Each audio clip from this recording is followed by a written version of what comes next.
নমস্কার, শান্তন টিভির পর্দায় আপনাদের সকলকে স্বাগত। সাথে আছে আমি দীপান্বিতা। চোখ রাখবো সংবাদে। চলতি বছরের দ্বাদশ শ্রেণীর পরীক্ষার ফল ঘোষণা করল central board of secretary education CBSE. পরীক্ষা শেষে ৩৯ দিনের মাথায় ফল ঘোষণা করল বোর্ড। এই বছর পাশের হার ৮৮.৩৯%, যা গত বছর ছিল ৮৭.৯৮%। অর্থাৎ এবছর পাশের হার বেড়েছে 0.41%। এর মধ্যে মেয়েদের পাশের হার 91.64%, ছেলেদের পাশের হার 85.70%। অর্থাৎ এবার পাশের হার ছেলেদের চেয়ে এগিয়ে মেয়েরা। এবার রূপান্তরকামীদের পাশের হার 100%। এবছর মোট 17,04,367 জন পরীক্ষার্থী পরীক্ষার জন্য নাম নথিভুক্ত করেছিলেন। এরপর মোট 16,92,794 জন পরীক্ষা দিয়েছিল। এর মধ্যে পাশ করেছে 14,96,307 জন। পাশের হারের নিরিখে দেশের মধ্যে প্রথম স্থানে রয়েছে বিজয়ওয়াড়া। পাশের হার 99.60%। সিবিএসই দ্বাদশের পর এক প্রকাশিত হল দশমের ফলাফল। মাত্র 1 ঘন্টার ব্যবধানে ফলাফল প্রকাশিত হয়েছে। এবার ঘোষণা করার হলো এবছরের দশম শ্রেণীর পরীক্ষার ফল। পরীক্ষা শেষে 56 দিনের মাথায় ফল ঘোষণা করল বোর্ড। এবছর পাশের হার 93.66%, যা গত বছর ছিল 93.60%। অর্থাৎ এবছর পাশের হার বেড়েছে 0.06%। এর মধ্যে মেয়েদের পাশের হার 95%, ছেলেদের পাশের হার 92.63% এবং রূপান্তরকামীদের পাশের হার 95%। অর্থাৎ সার্বিক পাশের হার ছেলেদের চেয়ে মেয়েদের এগিয়ে 2.37%। চলতি বছরে মোট 23,85,079 জন পরীক্ষার্থী পরীক্ষার জন্য নাম নথিভুক্ত করেছিলেন। এরপর মোট 23,71,939 জন পরীক্ষা দিয়েছিলেন। এর মধ্যে পাশ করেছেন 22,21,636 জন। পাশের হারের নিরিখে দেশের মধ্যে প্রথম স্থানে রয়েছে তিরুঅনন্তপুরম। পাশের হার 99.79%। পাশের হারের নিরিখে পশ্চিমবঙ্গের শতকরা হার 94.93%। জম্মুর সাম্বা সেক্টর ও পাঞ্জাবের একাধিক জায়গায় ড্রোন হামলার চেষ্টা পাকিস্তানের। সঙ্গে সঙ্গে যোগ্য জবাব ভারতীয় সেনার। ড্রোনগুলোকে নিষ্ক্রিয় করা হয়েছে বলে সেনা সূত্রে খবর। ফের জম্মুর সাম্বা সেক্টর ও পাঞ্জাবের একাধিক জায়গায় ড্রোন হামলার চেষ্টা পাকিস্তানের। সঙ্গে সঙ্গে যোগ্য জবাব ভারতীয় সেনার। ড্রোনগুলোকে নিষ্ক্রিয় করা হয়েছে বলে সেনা সূত্রে খবর। ব্ল্যাকআউট করে দেওয়া হয়েছে এলাকা। আতঙ্কের কোনো কারণ নেই বলেও জানানো হয়েছে। সোমবার রাতে পেহেলগাঁও হামলা ও অপারেশন সিঁধু নিয়ে জাতির উদ্দেশ্যে ভাষণ দেন প্রধানমন্ত্রী নরেন্দ্র মোদী। কড়া ভাষায় বুঝিয়ে দেন, শরীফের পাকিস্তান আক্রমণ করলে 1 ইঞ্চি জমিও ছাড়বে না ভারত। তার কিছুক্ষণের মধ্যে জম্মু কাশ্মীরের সাম্বা সেক্টরে বেশ কয়েকটি ড্রোন হামলার চেষ্টার অভিযোগ পাকিস্তানের বিরুদ্ধে। পাঞ্জাবের জলন্দর সহ বেশ কয়েকটি এলাকাতেও হামলার চেষ্টা করা হয়েছে বলে ভারতীয় সেনা সূত্রে খবর। উধমপুরে নর্দার্ন কমান্ডার ও এয়ারফোর্স স্টেশনের উপর 15টি ড্রোন ঘোরাফেরা করতে দেখা গিয়েছে। সঙ্গে সঙ্গে তা নিষ্ক্রিয় করা হয়েছে। জলন্দর ও সাম্বায় শোনা গিয়েছে বিস্ফোরণের শব্দ। শান্তন টিভি। পাকিস্তানের মদতপুষ্ট হ্যাকাররা ভারতের বিভিন্ন গুরুত্বপূর্ণ ওয়েবসাইটে 15 লক্ষ বার সাইবার হানা চালায়। মহারাষ্ট্রের সাইবার সেলের একটি তদন্তমূলক প্রতিবেদনে এমনই জানানো হয়েছে। ভারতের বিভিন্ন গুরুত্বপূর্ণ ওয়েবসাইটে 15 লক্ষ বার সাইবার হানা চালালো পাকিস্তানের মদতপুষ্ট হ্যাকাররা। মহারাষ্ট্রের সাইবার সেলের একটি তদন্তমূলক প্রতিবেদনে এমনই জানানো হয়েছে। এই প্রতিবেদনে এও জানানো হয়েছে, হ্যাকারদের সাফল্য যৎ সামান্য। লক্ষ লক্ষ বার ভারতের ওয়েবসাইটগুলিকে নিশানা করলেও মাত্র 150টি ক্ষেত্রে সফল হয়েছে তারা। মহারাষ্ট্র সাইবার সেলের তদন্ত রিপোর্ট অনুযায়ী কেবল পাকিস্তান থেকে নয়, সাইবার হানা চালানো হয় বাংলাদেশ, ইন্দোনেশিয়া, মরক্কো এবং পশ্চিম এশিয়ার কয়েকটি দেশ থেকেও। তদন্ত রিপোর্টটির নাম রোড অব সিঁদুর।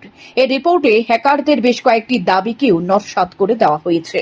যেমন হ্যাকাররা দাবি করেছে মুম্বাইয়ের ছত্রপতি শিবাজী মহারাজ আন্তর্জাতিক বিমানবন্দরের সার্ভার থেকে গুরুত্বপূর্ণ তথ্য চুরি করা হয়েছে। তাদের তরফে এও দাবি করা হয়েছে যে ভারতের বিভিন্ন বিদ্যুৎ কেন্দ্রে সাইবার হানা হওয়ার বহু জায়গায় বিদ্যুৎ পৌঁছাচ্ছে না। এই সমস্ত দাবিকে মিথ্যে বলে দাবি করা হয়েছে এই প্রতিবেদনে। শান্তন টিভি। ৩৫ বছর ও এর আগে ৫ বছর সরকার রাজ্যের মানুষ দেখেছে। সে সময় বিধায়কদের বাড়ি এবং পার্টি অফিস থেকে চাকুরির অফার বিলি হতো, কিন্তু বর্তমানে প্রত্যেকটা চাকুরি স্বচ্ছতার নিরিখে হচ্ছে বলে মন্ত্রীদের সাহস আছে মঞ্চে দাঁড়িয়ে অফার বিলি করার। বিশেষ করে আপনারা যা করেছেন সেটা আমরা করব না, কিন্তু আমরা যা করছি সেটা থেকে আপনাদের শিক্ষা নিয়ে আগামী দিন করা দরকার। মঙ্গলবার রবীন্দ্র শতবার্ষিকী ভবনে রাজ্য পুলিশের চাকুরি অফারের বন্টন অনুষ্ঠানে বিরোধীদের উদ্দেশ্যে একথা বলেন মুখ্যমন্ত্রী ডাক্তার মানিক সাহা। মঙ্গলবার আগরতলা স্থিত রবীন্দ্র শতবার্ষিকী ভবনে এক অনুষ্ঠানের মধ্য দিয়ে ত্রিপুরা পুলিশের চাকুরি প্রাপ্য ৯৭৫ জনের হাতে চাকুরির অফার তুলে দেওয়া হয়। অনুষ্ঠানে উদ্বোধন করেন মুখ্যমন্ত্রী ডাক্তার মানিক সাহা। অনুষ্ঠানে মুখ্যমন্ত্রীর বক্তব্য রাখতে গিয়ে রাজ্যের আইন শৃঙ্খলার বর্তমান পরিস্থিতি তুলে ধরেন। মুখ্যমন্ত্রীর দাবি, আইন শৃঙ্খলা রাজ্যের আগের তুলনায় যথেষ্ট ভালো হয়েছে। ২০২৩ সালের তুলনায় ২০২৪ সালে মামলা ১৯.৪% হ্রাস পেয়েছে এবং ২০২৫ সালে গত ৪ মাসে ১০% মামলা হ্রাস পেয়েছে। বাংলাদেশের অবৈধ অনুপ্রবেশকারীদের গ্রেপ্তারের হার ৩৬% বৃদ্ধি পেয়েছে রাজ্যে। গত বিধানসভা এবং লোকসভা নির্বাচন রাজ্য পুলিশের কারণে শান্তিপূর্ণভাবে সম্পন্ন হয়েছে। এই শান্তিপূর্ণ নির্বাচন নিয়ে দেশের নির্বাচন কমিশন ত্রিপুরা পুলিশের ভূয়সী প্রশংসা করেছেন। সরকার চায় এভাবে ত্রিপুরার গণতন্ত্র বজায় থাকুক, কিন্তু বিভিন্ন সময় কিছু বিষয় নিয়ে হইচই করে ত্রিপুরায় গণতন্ত্র নেই বলে দাবি করে। তাদের উদ্দেশ্যে বলা হচ্ছে, আপনারা পিছনের দিকে ফিরে দেখুন, বিশেষ করে অতীতের নিউজ পেপারগুলোর কাটিং সংগ্রহ করে দেখুন কি ছিল ত্রিপুরা। মুখ্যমন্ত্রী আরো বলেন, ত্রিপুরার আইন শৃঙ্খলা ১০০% ঠিক হয়ে গেছে বলে দাবি করে না সরকার, কিন্তু আগের তুলনায় আইন শৃঙ্খলা অনেক উন্নত হয়েছে রাজ্যে। তবে যারা আইন শৃঙ্খলা নষ্ট করার চেষ্টা করবে তাদের কঠোর হাতে দমন করা হবে বলে জানান মুখ্যমন্ত্রী। মুখ্যমন্ত্রী এদিন উদ্বেগ প্রকাশ করে বলেন, সোশ্যাল মিডিয়াতে এখন যা খুশি তা লেখা যায়, তাই রাজ্য পুলিশের পক্ষ থেকে সোশ্যাল মিডিয়ার দিকে কড়া নজরদারি রয়েছে, কাউকে ছাড়া হবে না। তাই বিতর্কিত বা কুরুচিকর মন্তব্য থেকে বিরত থাকতে মুখ্যমন্ত্রীর আহ্বান। ৩৫ বছর ধরে এই কালচার ত্রিপুরাতে ছিল। আগের সরকার ওরা এগুলো করতো, মানুষ বেরোতেই পারতো না। এখন আমি বলছি না যে 100% আমরা একদম এর থেকে মুক্ত হয়ে গেছি। তো মাঝে সাঝে এক এক জায়গায় এক এক ধরনের ঘটনা হয়, সেই জায়গায় পুলিশ কিন্তু তার কার্যক্রম কিন্তু করেন এবং সেইভাবে ওনারা কিন্তু তাদেরকে গ্রেপ্তারও করেন এবং কেসও নেন। সময় লাগবে, কিন্তু মানুষ যতক্ষণ ধরে এই মেন্টালিটির থেকে না বেরোবে, অনেক সময় নেবে। ৩৫ বছর প্লাস ৫ বছর মিলে ওরা যেভাবে ত্রিপুরার মধ্যে অশান্তির মাধ্যমে ঘোলা জলে সবসময় মাছ ধরার চেষ্টা, মানুষকে বিভ্রান্তি করার চেষ্টা, অগ্নিসংযোগ, খুন, সন্ত্রাস এগুলোই তো করতো। তার থেকে এইবার আমাদের যে সরকার, মাননীয় প্রধানমন্ত্রীজি যেভাবে আমাদের মার্গদর্শন উনি করছেন এবং আমরাও সেইভাবে চেষ্টা করছি, এবং আমি আশা করি আগামী দিন এর থেকে আমরা মুক্তি লাভ করব এবং পজিটিভ ওয়েতে পুলিশকে তার পুলিশের কাজ করবে, সেই জায়গায় আমরা কোনো অবস্থায় আমরা ইন্টারফেয়ার করব না। অনুষ্ঠানে বিরোধীদের খোঁচা দিয়ে মুখ্যমন্ত্রী বলেন, ৩৫ বছরও এর আগে ৫ বছর সরকার রাজ্যের মানুষ দেখেছে। এ সময় বিধায়কদের বাড়ি এবং পার্টি অফিস থেকে চাকুরির অফার বিলি হতো, কিন্তু বর্তমানে প্রত্যেকটা চাকুরির স্বচ্ছতার নিরিখে হচ্ছে বলে মন্ত্রীদের সাহস আছে মঞ্চে দাঁড়িয়ে অফার বিলি করার। মুখ্যমন্ত্রী বিগত সরকারের কাঠগড়ায় তুলে বলেন, আপনারা যা করেছেন সেটা আমরা করব না, কিন্তু আমরা যা করছি সেটা থেকে আপনাদের শিক্ষা নিয়ে আগামী দিন করা দরকার। যারা নতুন চাকুরি পেয়েছে তাদের উদ্দেশ্যে মুখ্যমন্ত্রী বলেন, আপনারা সকলে মানুষের জন্য কাজ করবেন, আপনাদের বেতন হবে মানুষের করের পয়সা দিয়ে। বিশেষ করে আপনারা যেখানে পোস্টিং পাবেন সেখানে রাষ্ট্রবাদী চিন্তাধারা নিয়ে মানুষের সাথে বন্ধুত্বমূলক আচরণ করে নিরপেক্ষভাবে দায়িত্ব পালন করবেন। তাহলে রাজ্য পুলিশ মানুষকে নিয়ে চলতে পারবে এবং নিজেদের মধ্যে আত্মতুষ্টি আসবে বলে জানান মুখ্যমন্ত্রী। বাংলাদেশের অবৈধ যারা অনুপ্রবেশকারী তাদের যে গ্রেপ্তার এখন পর্যন্ত প্রায় ৩৬% বৃদ্ধি পেয়েছে। আপনারা, আমি ধন্যবাদ দেব পুলিশ বাহিনীকে যে বিগত যে বিধানসভা এবং লোকসভার যে ইলেকশন হয়ে গেল এত সুন্দরভাবে সুষ্ঠুভাবে যে সম্পন্ন, সেটা আপনাদের কারণে সেটা সম্ভব হয়েছে। এবং যে কারণে ভারতের নির্বাচন কমিশন এবং ত্রিপুরা পুলিশ এবং আমাদের প্রশাসনিক ব্যবস্থার ভূয়সী প্রশংসা করেছেন। এবং এইভাবে আমরা চাই যে এখানে গণতন্ত্র বজায় থাকুক। বারবার বিভিন্ন ছোটোখাটো বিষয় দাঁড়িয়ে অনেক সময় হইচই করা হয়, যেখানে গণতন্ত্র নাই। আমি ওনাদেরকে বলবো, আপনারা একবার নিজেদের পৃষ্ঠাগুলো পেছনের দিকে খুঁজে বের করুন, নিউজ পেপারের কাটিংগুলো দেখুন, আপনারা বিভিন্ন ভিডিও কাটিংগুলো দেখুন, কি ছিল ত্রিপুরা, আজকে মানুষের আস্থা এসছে। আমরা বলছি না যে 100% এখানে আইন শৃঙ্খলা একদম ঠিক হয়ে গেছে, কিন্তু আমরা কঠোরভাবে বারবার বলেছি যে কোনো অবস্থায় যদি কেউ আইন ভঙ্গ করে, আইন ভঙ্গকারীদের বিরুদ্ধে আমরা কঠোরভাবে মোকাবেলা করব। বন্ধুগণ, আমরা 2024 সালে আমরা জনসচেতনতামূলক প্রচারের পাশাপাশি ব্যাংক অ্যাকাউন্ট ত্রিপুরা পুলিশ দৃঢ়ভাবে সেই কাজটা করেছেন। এবং সোশ্যাল মিডিয়া, আজকাল তো এমন একটা অবস্থা হয়েছে, সোশ্যাল মিডিয়ায় যা খুশি তাই লেখা যায়, কিন্তু এখন সোশ্যাল মিডিয়ার উপর প্রচণ্ড নজরদারি আছে এবং একটা লিমিটেশন আছে। যদি দেখা যায় বেশি বারবারন্ত, কয়েকটা উদাহরণ আমি নাই বললাম, কাউকে কিন্তু আর ছাড়া হবে না এবং ঠিক এই গারদে ভরা হবে। এবং আগামী দিন এর থেকে তারা যেন দূরে থাকে সেই আহ্বান আজকে আমি রাখতে চাই। বন্ধুগণ, আমরা 2024 সালে মাননীয় প্রধানমন্ত্রীজি এবং মাননীয় আমাদের যে যশস্বী গৃহমন্ত্রীজি যে 2024-এ 1 জুলাই থেকে ফৌজদারি আইন সেগুলোতে এবার পার্লামেন্টে পাশ হয়েছে, তার বিষয়ে আমিও কিছুদিন আগে গুয়াহাটিতে গিয়েছিলাম, আমাদের ডিজি সাহেবও গিয়েছিলেন এবং আমাদের চিফ সেক্রেটারি সাহেবও গিয়েছেন। সেখানে এটাকে খালি আইন বানালাম সেটা নয়, সেই আইনগুলো যেন যথাযথভাবে সেগুলো পালন করা হয়, তার জন্য এখনও অনেক জিনিস আমাদের বাকি আছে। আমিও সেইগুলো রিভিউ করছি, কোনো জায়গায় কোনো যাতে গ্যাপ না থাকে সেই ব্যবস্থার জন্য আমরা সেই কাজগুলো করছি।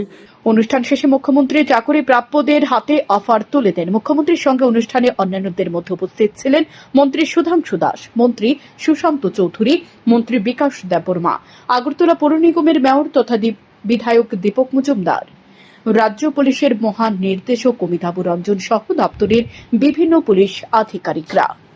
শ্যামদম টিভি।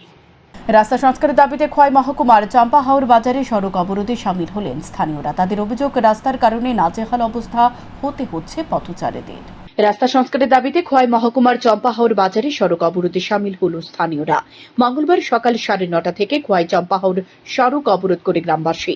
অবরোধকারীদের অভিযোগ, খোয়াই মহকুমার তুলাশিখুর ব্লকের অধীন চম্পাহাওর থেকে পূর্ব তকসাইয়ে যাওয়ার রাস্তাটি দীর্ঘদিন ধরে চলাচল অনুপযুক্ত হয়ে রয়েছে। দোরগোড়ায় বর্ষা, এখন পর্যন্ত এই রাস্তা সংস্কারের কোনো উদ্যোগ নেওয়া হচ্ছে না। সংশ্লিষ্ট দপ্তরের নজরে বিষয়টি বারবার নেওয়ার পরেও কারো কোনো মাথা ব্যথা নেই। এক প্রকার বাধ্য হয়ে ভুক্তভোগী জনগণ সড়ক অবরোধে সামিল হয়েছে। এদিকে স্থানীয় এক ব্যক্তি জানায়, রাস্তাটির অবস্থা দীর্ঘদিন ধরে বেহাল, চলাচলের উপযুক্ত নয় এই রাস্তা। এই রাস্তা দিয়ে রোগী দিয়ে যেতে গেলে রোগীর মৃত্যু পর্যন্ত ঘটছে, অথচ প্রশাসনের কোনো নজর নেই। বহুবার জনপ্রতিনিধিদের জানানো হয়েছে, কিন্তু রাস্তা সংস্কারের উদ্যোগ গ্রহণ করা হচ্ছে না। প্রতিদিন দুর্ভোগের শিকার হচ্ছে সাধারণ মানুষ। এই রাস্তাটির উপর নির্ভর করতে হয় এলাকার সমস্ত বাড়িঘরের মানুষকে, যার কারণে তারা বাধ্য হয়ে রাস্তা অবরোধ করেছে বলে জানান। অবিলম্বে রাস্তা সংস্কার না হলে তারা আন্দোলনে আরো বেশি প্রসার ঘটবে বলে জানান। রাস্তাতে ফালাইলে গিয়া গাড়ি চাকা উঠলে গিয়া রুগীরা লই আসতাম, এখান থেকে রুগী আনতে আনতে ওই চাম্পার বাজারে পৌঁছতে যেতে রুগীর কাম শেষ। আমরা এর জন্য করলে আমরা এখানে লোকে গ্রামে একটা লোক অতজন আছি, আমরা কি সরকারের আন্ডারে কি লোক না? আমরা কি রাস্তাঘাট লাগে না? শুধু আমরা কিচ্ছু চাই না, শুধু আমরা রাস্তাটা একটু করে দেবেন। আমরা গত বছর এই রাস্তা আটকাইছে, এই সময় কয় দিয়া গেছে ভিডিও, আমরা তুলাশিখুর ব্লকের ভিডিও 6 মাস দেড় দিয়া গেছে, কই 6 মাসের পরেও আমরা রাস্তা নেই, এই লাগে আমরা রাস্তা অবরোধ করছি। কি সমস্যা? আমরা এই রাস্তা বালাই নাই, একদম গাড়ি ঘোড়া যাওয়ান যায় না। একবার গাড়ি রিজার্ভ করলে 600-700 টাকা লাগে, এক রুগী নিলে 600 লাগে, 100 টাকার মধ্যে 600 টাকা দিব লাগে। হ্যাঁ, অবরোধের ফলে ব্যাহত যান চলাচল, দুর্ভোগ পোহাতে হচ্ছে নিত্যযাত্রী ও স্কুল কলেজ ছাত্রছাত্রী, শিক্ষক কর্মচারীদের। শান্তন টিভি। খুমলুঙ্গি সোমবার রাতে গোলাগুলির ঘটনা ঘটেছে। এই ঘটনায় আহত হয়েছেন দুজন। আহতরা হলেন বিধু দেপুরমা এবং হরিকুমার দেপুরমা। ঘটনায় রাধাপুর থানার জয় কৃষ্ণ এলাকায় আহতদের প্রথমে খুমলুঙ্গি হাসপাতালে নিয়ে যাওয়া হয়। পরে শারীরিক অবস্থার অবনতি হওয়ার কারণে তাদের আগরতলা জিবি হাসপাতালে রেফার করা হয়েছে। ঘটনার খবর পেয়ে ছুটে যান জিরানিয়া মহকুমা পুলিশ আধিকারিক কমল কৃষ্ণ কলই। ঘটনা তদন্ত শুরু করেছে পুলিশ। এখনো পর্যন্ত গোলাগুলির কারণ স্পষ্ট নয়। পুলিশ জানিয়েছে এই ঘটনার সাথে যারা জড়িত তাদের চিহ্নিত করে দ্রুত ব্যবস্থা নেওয়া হবে। তবে এই ঘটনার ব্যাপক চাঞ্চল্য সৃষ্টি হয়েছে।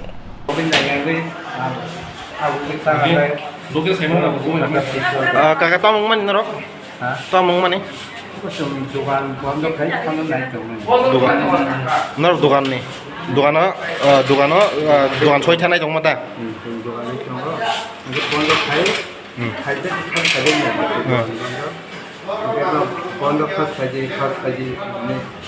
অমরক সব চিসিনি নং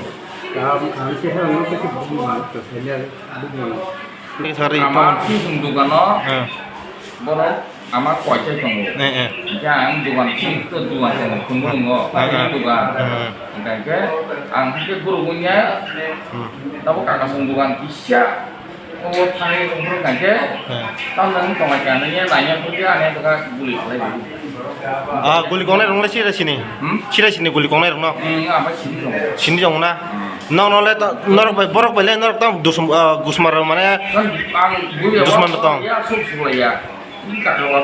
কোন দুশ্মন করিnya গে নি no yetiko guli khairka আমরা কথা আমরা গুলি না borle kojana borok dong mai বড় আপু গাড়ি ও কয়জন দং সেমিয়া বড় ফোনে নকরা ইয়া সুতে ভারত ও পাকিস্তানকে নিয়ে টানটান পরিস্থিতি। এই মুহূর্তে সামাজিক মাধ্যমে প্রধানমন্ত্রী এবং স্বরাষ্ট্রমন্ত্রীর বিরুদ্ধে কুরুচিকর মন্তব্য করে পুলিশের হাতে গ্রেপ্তার হলো দুজন। তারা তেলিয়ামুড়া এবং বিশালগড় থেকে গ্রেপ্তার হয়েছে। তাদের বিরুদ্ধে নির্দিষ্ট ধারা অনুযায়ী মামলা নেয় পুলিশ। দেশের প্রধানমন্ত্রী নরেন্দ্র মোদীকে নিয়ে নিজের ব্যক্তিগত সামাজিক মাধ্যমে কুরুচিকর মন্তব্য করায় সোমবার রাতে তেলিয়ামুড়া থানাধীন মহারানীপুর জারুইলং বাড়ি এলাকা থেকে এক ব্যক্তিকে আটক করে পুলিশ। জানা গেছে আটককৃত ওই ব্যক্তির নাম তাজুল ইসলাম মিয়া, বয়স ৩৯ বছর। সে পেশায় একজন গাড়ি চালক। দেশের প্রধানমন্ত্রী নরেন্দ্র মোদীকে নিয়ে কুরুচিকর মন্তব্য করায় রাজ্যের সাইবার শাখা এবং তেলিয়ামুড়া থানার পুলিশ নড়েচড়ে বসে। পরবর্তীতে মহারানীপুর জারুইলং বাড়ি এলাকা থেকে পুলিশ তাজুল ইসলাম মিয়া নামে ওই ব্যক্তিকে জালে তুলতে সক্ষম হয়। পুলিশ ওই ব্যক্তিকে আটক করে জোরদার জিজ্ঞাসাবাদ চালাচ্ছে। তাকে অ্যারেস্ট করা হয়েছে আমাদের ঊর্ধ্বতন কর্তৃপক্ষ একটা খারাপ পোস্ট পেয়েছে। পাওয়ার পরে আমাদের তেলিয়ামুড়া থানার মাননীয় ওসির কাছে লিঙ্কটা দিয়েছে যে নাম হচ্ছে তাজুল মিয়া। আমি পরে জানছি, জানার পরে আমরা তার ঠিকানা জানতে পারি। ঠিকানা তার বাড়ি জারুইলং বাড়ি এবং সে মাননীয় প্রধানমন্ত্রী বিরুদ্ধে দেশ বিরোধী একটা কমেন্ট পোস্ট দিয়েছে। সেই সুবাদে আমরা ঊর্ধ্বতন কর্তৃপক্ষের আদেশ মূলে তাকে আমরা ধরে থানাতে নিয়ে আসি। অপরদিকে কেন্দ্রীয় স্বরাষ্ট্রমন্ত্রীর বিরুদ্ধে সামাজিক মাধ্যমে পোস্ট করে বিশালগড় থানার পুলিশের হাতে গ্রেপ্তার আলু মিয়া নামে এক ব্যক্তি। তার বিরুদ্ধে অভিযোগ ভারত বিদ্বেষীমূলক পোস্ট ও ভারতের স্বরাষ্ট্রমন্ত্রী অমিত শাহকে নিয়ে কুরুচিকর মন্তব্যের করার বিশালগড় থানা পুলিশ তাকে গ্রেপ্তার করেছে। পশ্চিম লক্ষ্মীবিল এলাকা থেকে সোমবার গভীর রাতে আলু মিয়াকে গ্রেপ্তার করে পুলিশ। অভিযুক্তের বিরুদ্ধে বিশালগড় থানায় একটি মামলা নেওয়া হয়। মঙ্গলবার অভিযুক্তকে আদালতে সোপর্দ করা হয়। আজকে সকালে একটা কেস রেজিস্টার হয়েছিল আমাদের এখানে ফেসবুকে ডেরোগেটরি মানে স্টেটমেন্ট দেওয়ার জন্য বা শেয়ার করার জন্য union home minister Amit Shah ব্যাপারে। তো ওই কেসটার মধ্যে জাহিরউদ্দিন বলে একজনকে আমরা আটক করি। তারপর সাবসিকুয়েন্টলি আরেকটা ইনফরমেশন আসে আলু মিয়া বলে একজন, বাড়ি ওয়েস্ট লক্ষ্মীবিল, ওখানেও ওই ব্যক্তি শেয়ার করেছিল সেম ডেরিভেটিভ স্টেটমেন্ট বা মানে ইউনিয়ন হোম মিনিস্টারের বিরুদ্ধে। তো যার জন্য আমরা এই কেসটার মধ্যে 34 নাম্বার কেসের মধ্যে ওনাকেও বুক করি। পুলিশ জানায় তাদের বিরুদ্ধে সুষ্ঠু ব্যবস্থা গ্রহণ করা হবে। শান্তন টিভি। রান্নার গ্যাসের সিলিন্ডারের রেগুলেটর বিস্ফোরণের ফলে খোয়াই অরবিন্দ পার্ক এলাকায় এক বাড়িতে অগ্নিকাণ্ডের ঘটনা ঘটে। জানা যায়, এলাকার বাসিন্দা উৎসব চক্রবর্তী বাড়িতে ঘটে এই অগ্নিকাণ্ডের ঘটনা। তবে এই অগ্নিকাণ্ডের ফলে কোনো ক্ষয়ক্ষতি হয়নি। বাড়ির মালিক উৎসব চক্রবর্তী জানায়, এদিন রান্না করার সময় রান্নার গ্যাসের সিলিন্ডারের রেগুলেটর বিস্ফোরণের ফলে আগুন লেগে যায়। তবে পরিবারের লোকজন চিৎকার করলে ছুটে আসে পাড়া প্রতিবেশীরা, সকলে মিলে আগুন নিভিয়ে দেয়।